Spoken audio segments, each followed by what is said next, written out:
Bom dia, pessoal. Eu vou fazer a gravação da aula, então, aqui para vocês. A gente vai ver o capítulo 2, 3, se eu não me engano, deixa eu só confirmar. Dando continuidade, né? A gente vai ver o capítulo 3 da apostila de Anatomia e Fisiologia. Deixa eu só tirar e compartilhar de novo.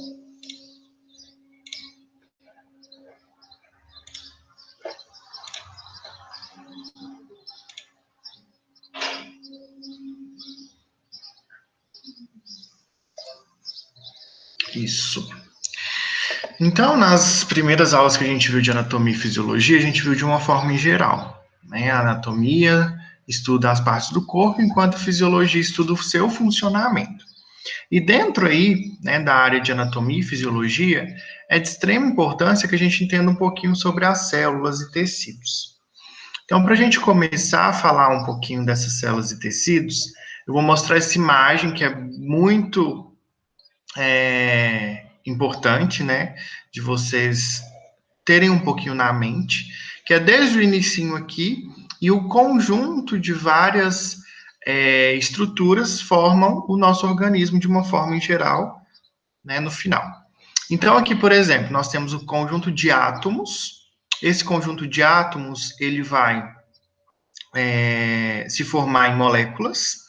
Esse conjunto de moléculas vão formar as nossas células. Então, aqui as células, a gente fala que é a nossa estrutura básica e funcional e fundamental do nosso corpo.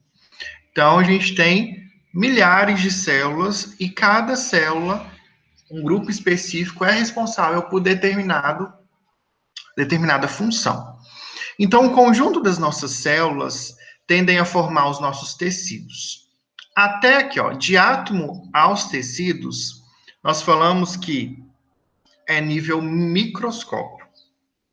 Ou seja, eu não consigo enxergar essas estruturas aqui, a não ser por aquele aparelho chamado de microscópio óptico. Depois dos tecidos, a gente já consegue ter uma visão, a gente já consegue enxergar o que a gente fala de a olho nu. Ou seja, o conjunto de tecidos vai formar os órgãos, o conjunto de órgãos vai ter aí a formação de sistemas, que é o que a gente está vendo, vai ver, na verdade, a partir de hoje em cada aula, e o conjunto de sistemas vai formar o nosso organismo.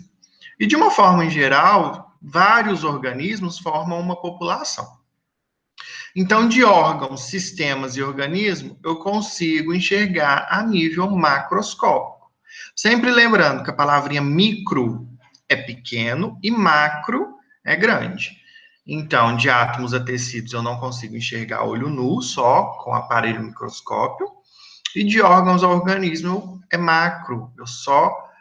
Eu consigo, na verdade, enxergar a olho nu. Eu não preciso daquele aparelho.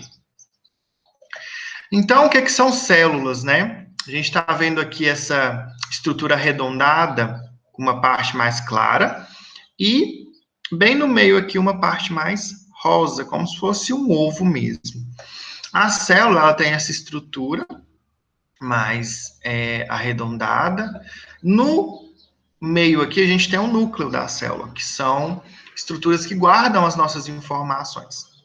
Então, a gente fala que as células são unidades básicas e funcionais do nosso organismo, que possuem diversas funções, e dentre essas funções, a gente tem a digestão, a sensibilidade, a proteção. Então, quando a gente for passando pelos sistemas, a gente vai ver que cada sistema em específico, ele tem funções específicas. Alguns sistemas têm funções parecidas, outras têm funções totalmente diferentes uma das outras. Então, a gente vai conseguir avaliar isso a cada sistema que a gente passar. Em relação ao histórico, né, quem que fez a descoberta das células, quem que conseguiu verificar isso pela primeira vez? Então, foi Robert Hooke. Entre 1663 e 1665, ele pegou uma folha vegetal e conseguiu analisar as células dessa folha. Lembrando que não só nós temos células, né? As plantas também são constituídas por células, e assim vai. O que vai diferenciar é que as nossas células são mais complexas, né? E tem algumas funções diferentes de uma célula, por exemplo, vegetal. Como eu disse para vocês, né, o conjunto de células vão formar o nosso tecido. Então, o que, que a gente está vendo aqui nessa imagem?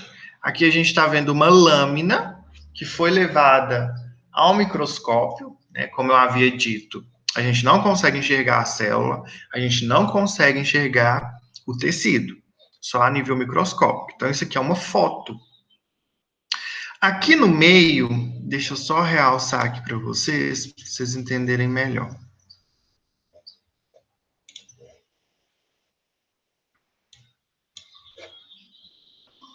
Deixa eu desenhar. Ó, aqui no meio dessa imagem, deixa eu desenhar um aqui, pra vocês verem o que eu estou falando. Tem uma estrutura arredondada com um pontinho pretinho no meio. Aqui tem outra. Aqui tem outra. E assim vai. Esses arredondados com vários pontinhos são várias células juntos. Por isso que a gente fala que o conjunto de células formam os tecidos. Ah, Douglas, mas o que é essas coisas aqui brancas que não estão formando nada disso? Essa imagem aqui eu não sei específico o que é, né? Foi pegada da internet. Mas aqui, por exemplo, a gente tem vasos sanguíneos, né? Que vão dar esse vácuo mesmo aqui na imagem. O que a gente precisa entender, olha aqui. Aqui a gente tem células mais arredondadinhas, né? E aqui a gente já tem células mais esticadas. Então, aqui eu consigo ter várias células em formatos mais alongados. Então, o que a gente pode ver aqui? Uma diferenciação celular. O que é uma diferenciação celular? É quando nessa parte eu tenho um tipo de célula, nessa outra parte eu tenho outro tipo de célula. São células diferentes. São células do mesmo tecido? Não sei, podem ser tecidos próximos, né? Por isso que é importante, quando a gente pega uma imagem, a gente tentar ter uma fonte dela, né? O que de fato significa. Essa imagem que eu peguei, ela não tinha fonte, e eu achei ela legal de mostrar, porque justamente a gente tem aqui vários formatos de células, só para vocês entenderem. Aqui a gente tem células nem tanto ovais, nem tanto alongadas. Então, a gente tem vários tipos de célula aqui nessa mesma imagem. Então, os tecidos são nada mais que o conjunto dessas células. Lembrando que depois dos tecidos, o conjunto desses tecidos aqui vão formar os nossos órgãos, que vão formar os nossos sistemas e que vão formar o nosso organismo. Então, aqui, né, o tecido ele é o conjunto de células, e para dar um exemplo, coloquei aqui a pele. Nessa primeira imagem, nesse cubinho aqui, a gente tem uma célula e a gente tem um núcleo no meio. Então, aqui a gente pode chamar de uma célula da pele, ou uma célula epitelial, epitelial é de pele. Ok. Quando eu tenho, então, vários desses cubinhos juntos, uns aos outros, eu já tenho aqui o tecido, que é o que a gente está vendo agora, que é a união de várias dessas células. Então, esse tecido aqui eu chamo de epitelial. A gente vai ver tegumentar. O que é o tecido tegumentar? É a pele, os cabelos, os pelos e as unhas, tá? Então, a gente vai ver de uma forma mais geral. Então, aqui eu tenho esse conjunto de células que vão me formar esse tecido.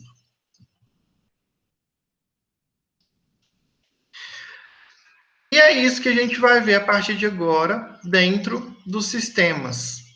Nós temos aqui a primeira imagem, o sistema cardiovascular, que a gente vai estudar separado. Aqui a gente tem o coração, os vasos sanguíneos. Nós vamos estudar o sistema respiratório, que são os pulmões e a parte mais superior. Nós vamos estudar o sistema digestório, que entra vários órgãos, dentre eles o intestino, o estômago, fígado, pâncreas. Aqui a gente tem o esôfago. Nós vamos estudar o sistema nervoso, que é a região cerebral, que tem a região aqui dos nervos, né, que pega todo o nosso organismo. Nós vamos estudar o sistema endócrino, que são das glândulas. A gente tem glândula espalhada por todo o nosso corpo. O sistema excretor, né, urinário, também, que vai desde a bexiga, os rins. Nós vamos estudar o sistema ósseo, inclusive agora, que é o primeiro. Aqui a gente tem só os músculos, a gente vai estudar o sistema muscular. O sistema imunológico, que tem a função aí de nos fornecer as células de defesa para combater agentes infecciosos ou materiais estranhos.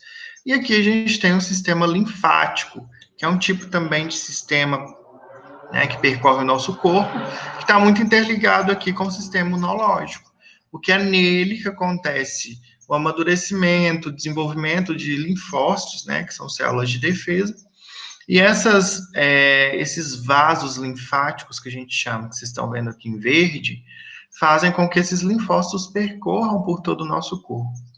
Por isso que, às vezes, quando a gente tem aqui, ó, por exemplo, né, perto da axila aqui do braço, às vezes a gente dá um nódulo perto da axila, pode ser que seja uma infecção. Então, como teve a produção exacerbada, exagerada de linfócitos, acaba acontecendo aí o desenvolvimento desse nódulo. E esse nódulo nada mais é que o acúmulo desses linfócitos. Então, com o decorrer do tempo, esses nódulos eles vão se desfazendo. Então, beleza. Como que eu vou diferenciar, né, uma célula? Como que essas células são diferenciadas se quando ocorre a fecundação, o nosso corpo ele é uma massa? Depois que a gente vai, né, no período ali da gestação, a gente vai desenvolvendo algumas partes do corpo. Essa pergunta é bem interessante. É uma pergunta super complexa de explicar, porque tem vários mecanismos, né, que influenciam nessa diferenciação. Então, eu vou explicar de uma forma em geral para vocês entenderem como que funciona. Creio eu que vocês já devem ter ouvido falar de células-tronco, né, que são aquelas células que não, em determinado momento, não tem nenhuma função específica de ser uma célula X. Então, o que acontece? Aqui no início da imagem, a gente tem o espermatozoide e o óvulo, onde vai ocorrer a fecundação e vai formar esse ovo. Nesse ovo aqui, a gente tem várias células indiferenciadas. Né? O que são células indiferenciadas? São as mesmas células, né? Que a gente não tem diferença nenhuma entre elas, ou seja, células-tronco. Depois de um certo tempo, essas células vão ser diferenciadas. Vai acontecer um mecanismo de ativação e inibição de grupos específicos de genes que estão lá no DNA da célula, que vai fazer com que, por exemplo, essa célula aqui vire um glóbulo branco. O que é um glóbulo branco? É uma célula que a gente tem no sangue, que é responsável pela nossa defesa. Essa célula vai virar uma hemácia, que é uma célula também contida no sangue, que tem a função de transportar o nosso oxigênio. Aqui, uma célula nervosa, sistema nervoso, uma célula da pele, uma célula do músculo, e assim vai. Então, gente, o que acontece? Nesse momento em que essas células estão ainda diferenciadas, vai ocorrer uma ativação do gene específico do glóbulo branco para ele formar o glóbulo branco. E inativar as outras regiões que formariam outras células. E assim sucessivamente. Por isso que a gente tem células do olho, células da boca, do estômago. Então, a gente tem diferentes tipos de células no nosso corpo. Ok?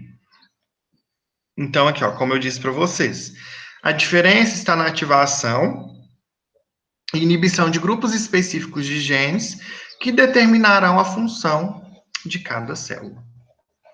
E para a gente finalizar esse capítulo, né, que é só mesmo um conteúdo em relação às células, a gente tem a fisiologia, só para a gente entender aqui um pouquinho também das células, dos outros tipos de células que a gente tem.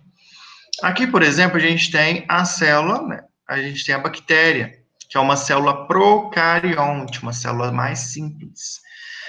A fisiologia bacteriana estuda o funcionamento dessas bactérias. Então, aqui, por exemplo, nessa imagem, a gente tem a bactéria, né, e ela tem estruturas também. Ela tem a parede celular, ela tem a cápsula, que é esse amarelinho, juntamente com a membrana plasmática, que tem a função de proteção dessa célula e também de um formato dela. Temos estruturas mais específicas dentro dessa bactéria, como, por exemplo, aqui, essas bolinhas verdes, a gente tem os ribossomos, que tem a função de síntese de proteínas. O nucleóide, o material genético dessa bactéria, que tem a função de carregar as informações específicas dessa bactéria. Nós temos vários tipos de bactéria, e no material genético dessa bactéria está ali, por exemplo, a patogenicidade dela. O que seria essa patogenicidade? Seria o que essa bactéria causa. Lembrando que a gente tem bactérias tanto patogênicas quanto não patogênicas. O que seria isso? Bactérias que causam doenças e bactérias que não causam doenças. Um exemplo é uma bactéria que causa doença. Vamos lá. Eu tenho uma bactéria que vai chegar ali na minha bexiga e vai me causar uma infecção urinária. Ela é patogênica. Proteus, por exemplo. Outro tipo de bactéria que é benéfica. A gente tem os lactobacilos, né, que estão ali contidos no iogurte, né, nos derivados ali. Então, eles vão auxiliar a nossa flora intestinal. Eles são importantes para o nosso organismo. Então, aqui no material genético dele vai estar contido todas essas informações, né, do que ele causa numa pessoa. Lógico que também depende muito da imunidade desse indivíduo. Ainda nessa bactéria, a gente tem pilos, que é esses pelinhos que estão em volta aqui da membrana plasmática, da parede celular, perdão. Qual que é a função? Vai auxiliar essa bactéria a aderir, né, em alguns locais específicos. E aqui, no finalzinho, a gente tem esse rabinho da bactéria que chama flagelo. Esse rabinho tem a função de auxiliar na locomoção, na movimentação dessas células. Aqui a gente tem a fisiologia celular, né? As nossas células, que são eucariontes, que são células mais complexas. Então, olha aqui, o quanto de estruturas a gente tem dentro das nossas células. Só de uma forma geral, aqui a gente tem a nossa membrana plasmática, que vai ali dar um formato à célula. Dentro da célula, a gente tem o citoplasma, que é como se fosse um gel, ele é bem gelatinoso e faz a célula ter aquele formato.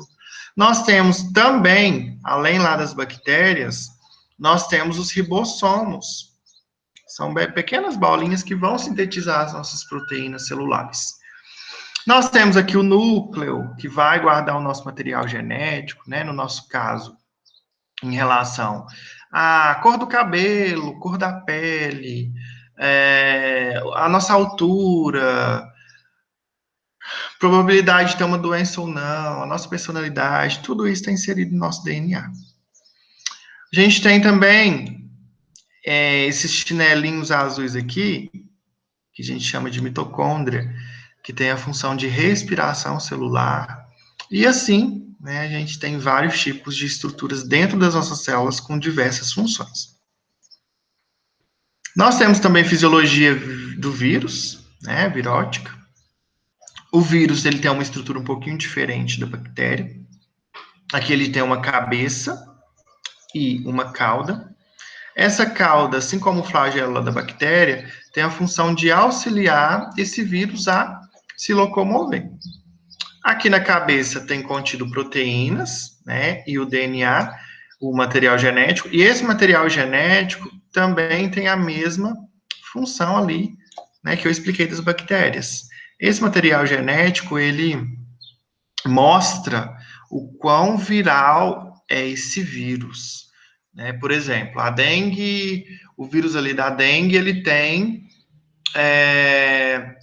a função e a probabilidade de causar febre, de levar a pessoa a ter dores articulares muito fortes. Por exemplo, do coronavírus, tem aí a função de ir para a região dos pulmões, destruir ali boa parte dos pulmões e fazer com que a pessoa tenha problemas respiratórios, falta de ar.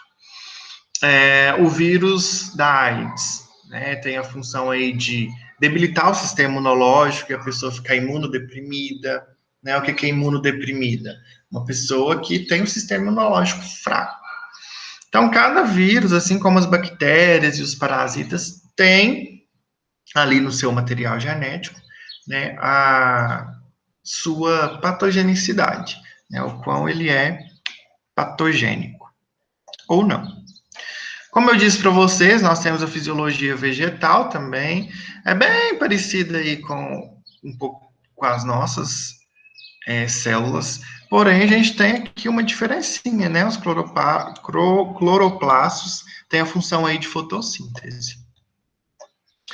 E agora, né, a partir do sistema ósseo que a gente vai ver a fisiologia humana, né, que é o estudo funcionamento do nosso organismo.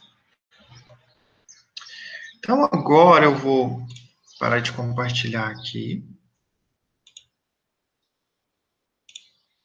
Vou compartilhar o material de sistema ósseo.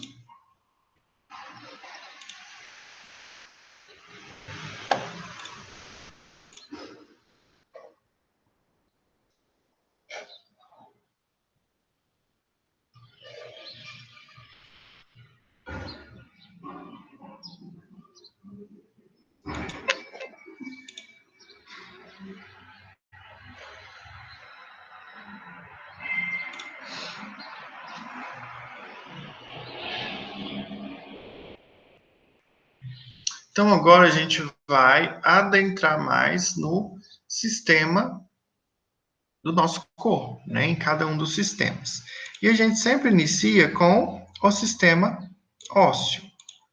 Então, deixa eu só colocar uma canetinha aqui. O nosso sistema ósseo, né, o que é, na verdade, esse sistema ósseo? Se eu estou falando sistema, isso aqui já me diz que é o conjunto de células que formam o tecido, os tecidos que formaram os órgãos e os órgãos formaram o sistema. Se eu estou falando de sistema ósseo, eu estou falando do conjunto de órgãos, né, que a gente tem aí no nosso corpo, relacionado aos ossos.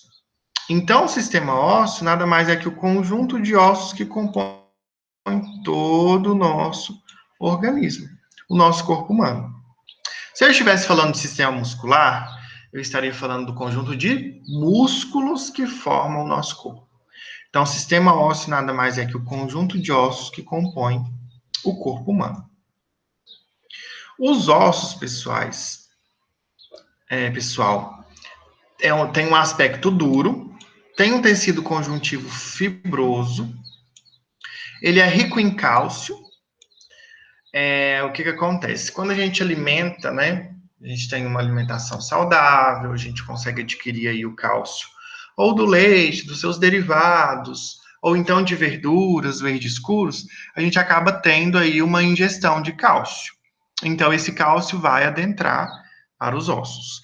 Lembrando que o cálcio sozinho, ele não consegue muito bem entrar dentro dos nossos ossos. Para isso, a gente precisa da vitamina D, tá? A vitamina D vai pegar o cálcio e vai auxiliar ele a entrar dentro dos nossos ossos. E aí, como que a gente adquire a vitamina D? A vitamina D a gente adquire em maior proporção quando a gente entra em contato com o sol. Então, por isso que é muito importante a gente ficar pelo menos 15 minutos em contato com o sol, que aí, quando o sol tem um contato com a nossa pele, né, e a nossa pele acaba tendo gorduras, né, por exemplo, colesterol, essa vitamina D ela vai ser convertida. Então, a gente tem o colesterol, esse colesterol vai se sintetizar essa vitamina D através dessa exposição solar. Então, olha o quanto é importante. Para a gente ter uma saúde óssea, a gente precisa tanto ingerir alimentos que contenham cálcio, além disso, a gente precisa também ter exposição ao Sol, né? Então, é a associação dos dois. Por isso que os ossos têm aí esse aspecto duro e branco. E o importante também é que a união dos nossos ossos formam as nossas articulações. Então, todo o osso, né, que eu consigo movimentar, eu tenho uma articulação ali. Aqui, né, só passando aí pelos principais ossos que a gente tem, que a gente ouve falar, e que inclusive a gente viu na aula passada já, grande parte desses aqui, a gente tem na região aqui da cabeça, os nossos ossos do crânio, né, da mandíbula, aquele ossinho que eu falei para vocês que é a gravatinha, que chega até aqui na região do estômago, a gente tem o externo. Lateralmente ao externo, a gente tem do lado direito e esquerdo as costelas. Nós temos na parte de trás, como se fosse a nossa pá nas nossas costas, a escápula. Lembrando que a clavícula, ela é um osso que passa aqui, ó. Nessa região que a gente chama de saboneteira. Nós temos o húmero, que é o do braço, inclusive é o maior osso dos membros superiores. Não confundem com o maior osso do corpo, porque o maior osso do corpo é o fêmur, que é esse osso aqui, ó, que eu já vou circular, que é o osso da coxa. Aqui também no nosso braço, a gente tem o rádio, a una. Na região aqui da bacia que a gente fala, a gente tem a pelve, o sacro. E bem aqui, o último osso, a gente tem o cóccix, que é o ossinho do bumbum. Aqui a gente tem as nossas vértebras. Nós temos 31 pares de vértebras, que começa na região cervical e para lá no último ossinho do bumbum. O punho, que a gente tem aqui, o carpo. Eu tenho a patela, né, que é o último ossinho, que é o ossinho aqui do nosso joelho. Na nossa perna, nós temos tanto a tíbia quanto a fíbula. Lembrando que a tíbia é aquele osso maior e mais grosso que a gente consegue apalpar, né? A fíbula, dependendo aí da massa muscular que a gente tem na nossa perna, a gente não consegue apalpar. E aqui, né, no nosso pé, a gente tem a região do tarso. Então, né, aqui são os principais ossos que a gente tem, os principais, os mais falados, os mais importantes da gente ter um entendimento. Para a gente chegar nas funções e ver de fato quais são as funções, né, primordiais do sistema ósseo. Então, quais são de fato as funções do nosso sistema ósseo, né? O nosso sistema ósseo ele tem a função de sustentação do corpo humano. Então, ele, né, com o auxílio dos nossos músculos, vão conseguir nos sustentar, por exemplo, de pé. Tem a função também de locomoção. Então, eu consigo caminhar, eu consigo me movimentar através do meu sistema ósseo. O nosso sistema ósseo tem a função de proteção dos órgãos.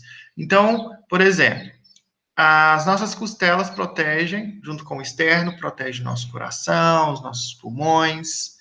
O nosso crânio protege o nosso cérebro. Por exemplo, a coluna, as vértebras protege aí a nossa medula óssea. Então, uma das principais e mais importantes funções do sistema ósseo é, de fato, essa proteção dos órgãos. Também tem a função de produção de células sanguíneas, né? Por exemplo, glóbulos vermelhos, lá na região da medula óssea. Então, isso é muito importante também. Por quê? Porque por exemplo, a cada 120 dias, mais ou menos, a nossa medula óssea está produzindo mais células, né? Células, por exemplo, as hemácias. Então, cada 120 dias, as nossas hemácias vão para o nosso baço, lá elas vão ser destruídas. E a medula óssea vai continuando ali a sua produção. Nós temos o armazenamento e reserva de sais, como, por exemplo, o que eu expliquei do cálcio. Então, o cálcio ele vai lá para o osso para formar essa estrutura mais compacta. Nós temos a classificação dos ossos, né? Os ossos longos, que, por exemplo, quando o comprimento é maior que a largura e a espessura. Aqui, como exemplo, a gente tem o fêmur.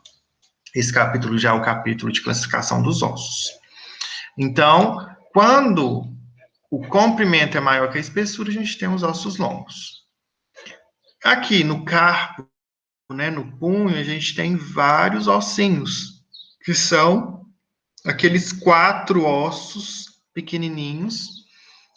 Por isso, eles são chamados de ossos curtos, quando o comprimento, a largura e a espessura são mais ou menos equivalentes.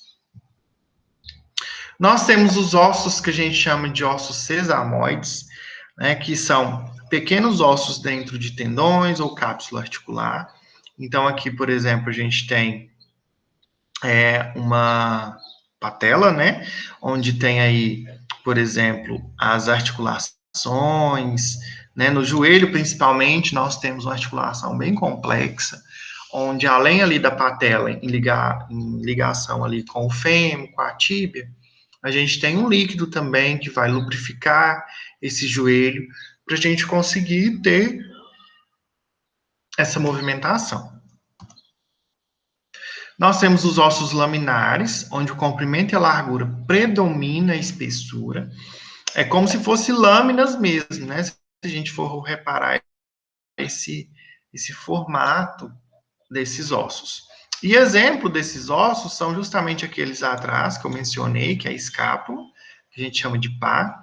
E nós temos também o crânio, né? Se a gente for separar o crânio, ele tem esse formatinho aqui laminar também, né? Em forma laminar. Os ossos irregulares, né? Que a gente está vendo que não tem forma nenhuma, né? Os ossos irregulares, eles não possuem formas. E exemplo desses ossos que a gente tem são, por exemplo, as vértebras. Tá? Como eu mencionei também numa aula que a gente teve, aquele swan do porco é bem parecido com isso daqui. Então, na nossa vértebra, nossa coluna vertebral, a gente tem 31 pares de vértebra, que cada um aqui ó, vai sair um par de nervo, que vai ser responsável por determinada área do nosso corpo. Os ossos pneumáticos, que apresentam uma cavidade interna contendo ar. Então, a gente tem aqui, né, o seio nasal. Quem tem sinusite vai entender muito bem o que eu estou falando. Né? O seio nasal, a gente tem espaços de ar aqui nessa região, tanto abaixo quanto acima dos olhos.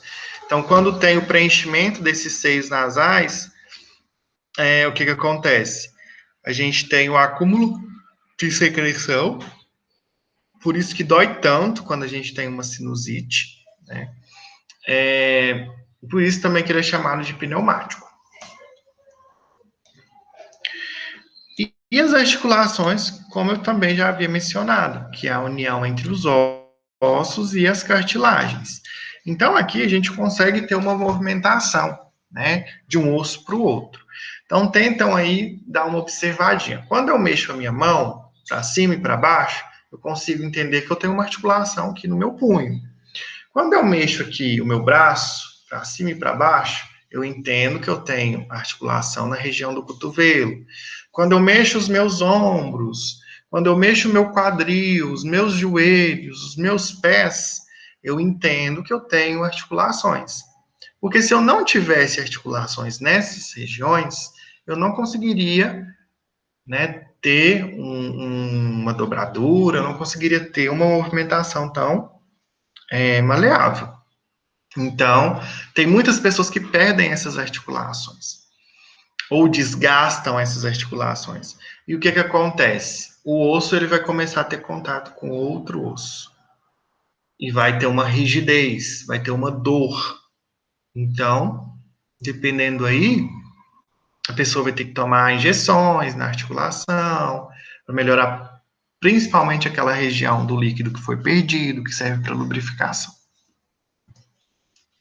Além disso, a gente tem a divisão do esqueleto, onde eles são divididos em axiais e apendiculares. Os axiais é o eixo principal do corpo, ou seja, cabeça, pescoço e tronco. Lembrando que eu expliquei para vocês que o tronco é tórax, abdômen e pelve. E os apendiculares, a gente tem os membros superiores e os membros inferiores. Lembrando que os superiores são os braços e os inferiores são as pernas. Então, aqui, ó, nos axiais, a gente tem aqui os ossos da cabeça, Aqui nessa imagem está melhor. Cabeça, pescoço, né? Coluna cervical. Toda a coluna vertebral, até o ossinho do bumbum, o externo e as costelas. Então, essa aqui é a porção central do corpo, por isso que é chamada de axial. Aqui ilustrando, né, a nossa coluna vertebral. Aqui a gente tem a região cervical, nós temos a região torácica, região lombar, região sacral e a região coxígena, que é o ossinho do cóccix. Então, dentro dessa medula, gente, dentro dessa coluna vertebral, está passando a medula espinhal, que é uma parte do nosso sistema nervoso, que a gente vai ver em sistema nervoso. E tem a função o quê? De cada uma dessas vértebras aqui libera um par de nervo. E esses pares de nervos vão, né, ir para locais específicos do meu corpo para dar a minha sensibilidade, movimentação. Então, por isso que eu falo, quando a gente lesiona certa parte da coluna, pode ser que a gente perca os movimentos dali para baixo, né? Que aí entra paraplégico, tetraplégico. Então, é muito importante, né? Essas vértebras, porque elas servem como proteção da nossa medula. Aqui, para vocês observarem também o quanto são irregulares esses ossos da nossa coluna vertebral. Como eles são irregulares, o que acontece? A gente chama de ossos irregulares, onde eles não têm nenhum tipo de formato. São formatos, olha, na coluna, eles são, mesmo eles estando interligados uns aos outros, eles têm formatos completamente diferentes. Olha aqui, esse primeiro, ele é menorzinho. Por quê? Porque fica na região do pescoço, que é o que a gente chama de cervical. Esse segundo já tem uma partezinha mais avantajada lateralmente. É o torácico. Por que ele tem essa partezinha avantajada? Porque dá continuidade à costela. Tá? Então, a costela vai pegar aqui e vai dar continuidade ali, né? Protegendo ali os pulmões, ali um pouquinho também o coração. E mais para baixo vai, né, diferenciando também. A lombar, que são na região ali do que a gente chama, entre aspas, de lombo. Região sacral, que é a região da bacia, por isso que ela é mais avantajada aqui nessa região lateral. O apendicular, como eu disse para vocês, membros superiores e os membros inferiores, né? Isso daqui a gente já viu na nossa aula passada. Então, essa região aqui dos braços, que eu estou circulando em azul, a gente tem os superiores e aqui a gente tem os inferiores.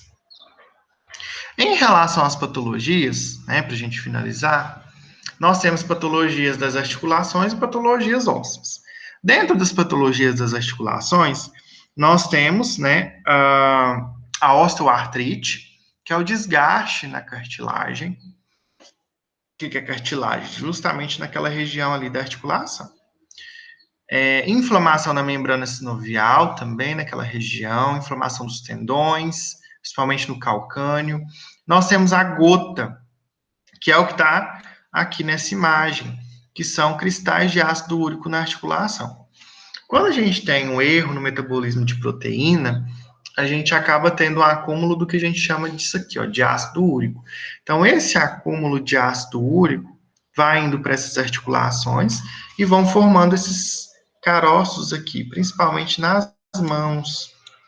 E essas regiões aqui com os caroços são regiões muito sensíveis, a pessoa sente muita dor. Já as patologias, né, no sistema ósseo, nós temos aqui 3 desenhos, onde o primeiro desenho a gente tem o osso normal, o segundo desenho é a osteopenia e o terceiro a gente tem a osteoporose. Não está em português, tá? Por isso que está osteoporose. No primeiro aqui, a gente tem um osso normal, e nesse osso normal a gente tem vários buraquinhos. É normal, gente, que os nossos ossos tenham esses buraquinhos. Por isso que o osso também é chamado de esponjoso. Beleza, o que a gente percebe da primeira imagem para a segunda? O aumento do tamanho desses buracos. Quando está tendo aumento do tamanho desses buracos, quer dizer, por exemplo, que não está tendo ali o acúmulo de cálcio. Então, a pessoa, ela chega num quadro que a gente fala de osteopenia. E quando esses buracos ainda vão aumentando ainda mais de tamanho, a gente chega na fase aqui da osteoporose, que é quando esses buracos ficam ainda maior no seu tamanho. E isso é um problema, né? Porque a osteoporose, qualquer queda, qualquer batidinha que essa pessoa dá, ela tem uma fratura dessa região.